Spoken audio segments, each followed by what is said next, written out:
item is a motion regarding confidence in the Minister for Foreign Affairs and Defence.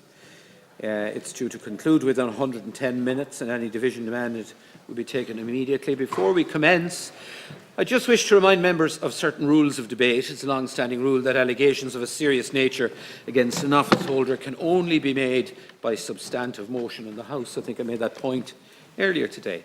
A motion of confidence cannot be used as a vehicle to allow members to make serious allegations by innuendo or otherwise without notice across the floor of the House.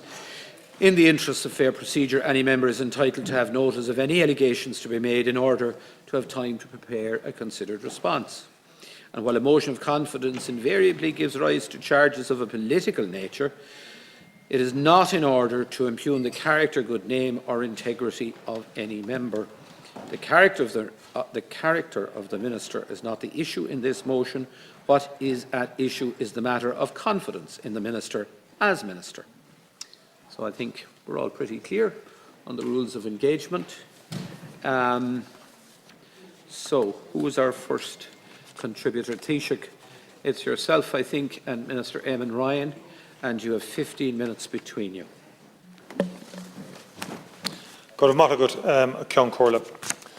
A motion seeking the removal of a member of government is a serious matter. Since the foundation of the state, Dáil Éireann has held that these motions are the most serious which can be tabled. They are supposed to mark an important statement in relation to fundamental policy failures or a serious legal issue. The sad reality is that the issue of confidence in the Minister for Foreign Affairs, which is before the House this evening, has nothing to do with any of this. It has got nothing to do with seeking to protect the state or assert the rule of law. It most certainly has nothing to do with a refusal to be accountable to the Oireachtas and the Irish people.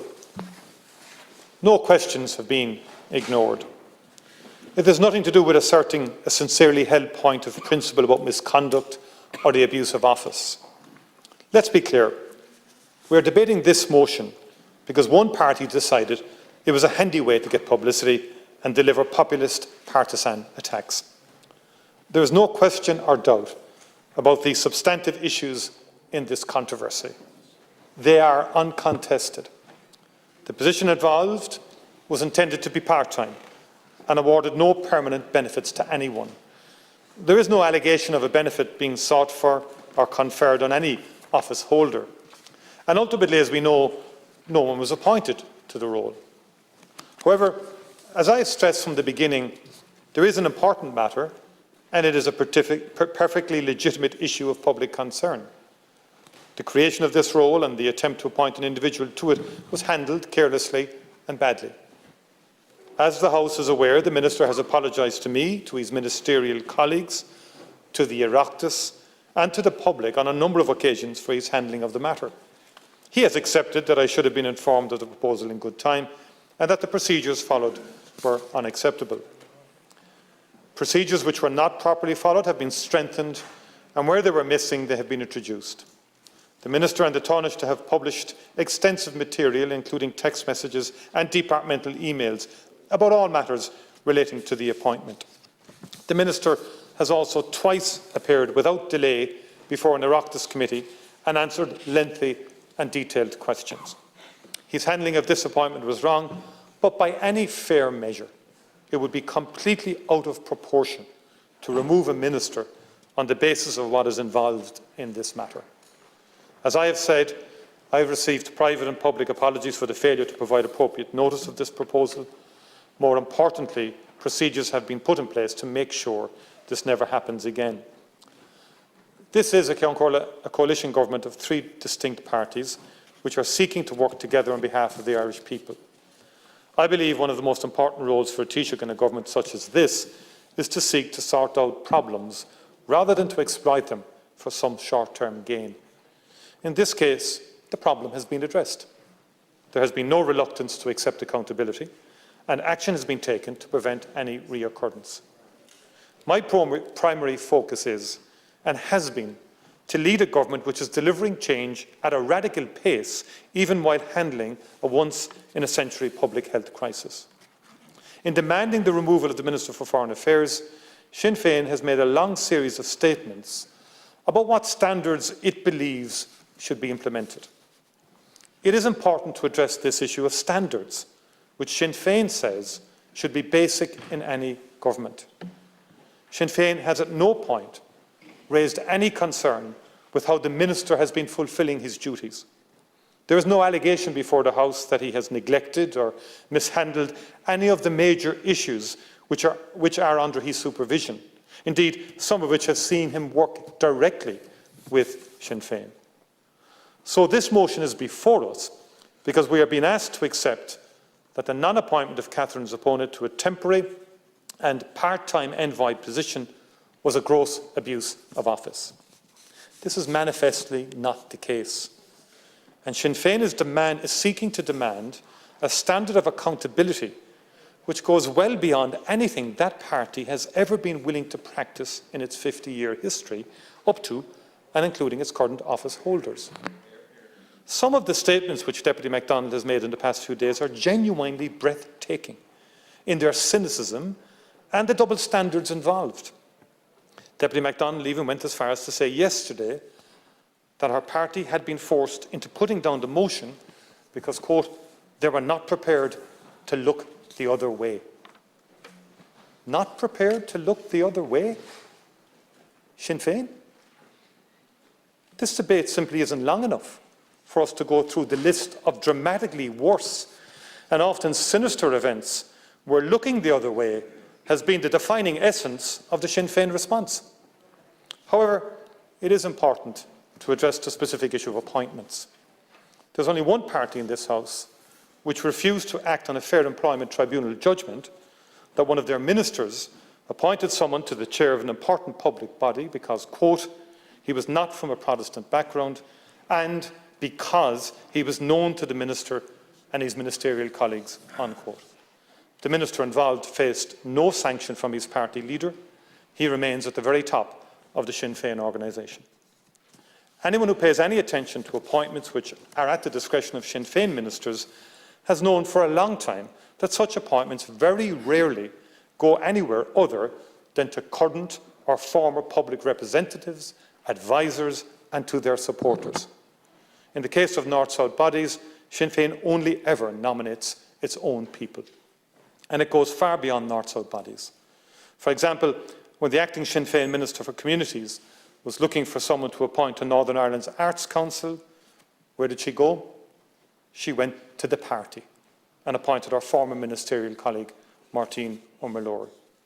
There are many, many more examples of this, every one of which is less transparent and more consequential than the part-time envoy non-appointment they are attacking. In this, as in every other area of public life in this country, it seems that as far as Sinn Féin is concerned, accountability is for other people. Its partitionist approach of having radically different core principles on either side of the border will someday catch up with it. There will come a point when more broadcasters decide to stop allowing the hypocrisy to go unchallenged. It is simply remarkable, for instance, that genuine scandals reported by programmes such as BBC's Northern Ireland Spotlight have been ignored in coverage in the Republic. In various interviews in recent days, Deputy MacDonald has attacked me and Fianna Fáil, always casually ignoring much more serious issues which she will not even acknowledge.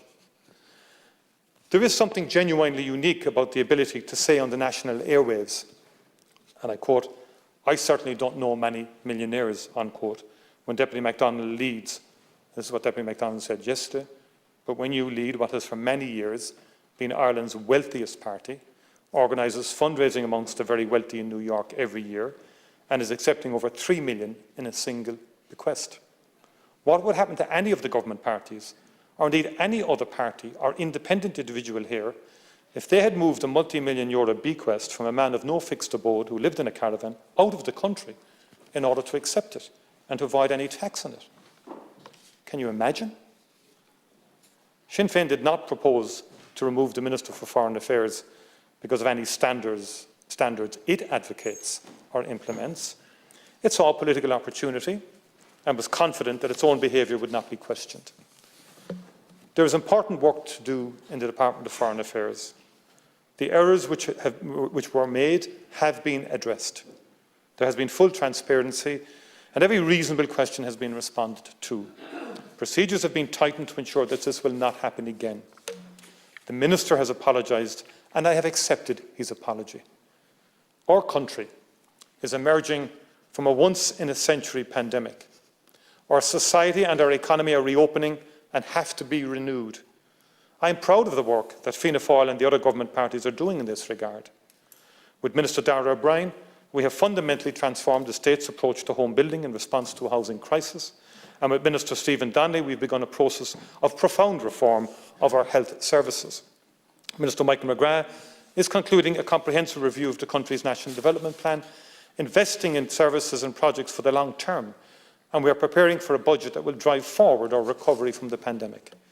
Minister Norma Foley has ensured our children are safely back at school, with significant funding to mitigate the damage that COVID has done to the learning environment and to their education. Our young people are back enjoying third-level education on campus. Minister McConnell is ensuring that our farmers, agri-food product producers, rural communities and our fishing communities are protected for the future, and particularly in terms of the environmental schemes which have been oversubscribed. We are, as a government, transforming the apprenticeships sector, introducing real insurance reform, improving mental health services, and radically changing services for older people and citizens with disabilities for the better. Sinn Féin will play their games. My party, Fianna Fáil, and the three-party coalition government will do what we were elected to do. We will work every moment we have to improve the quality of people's lives and to build up our country. Thank you.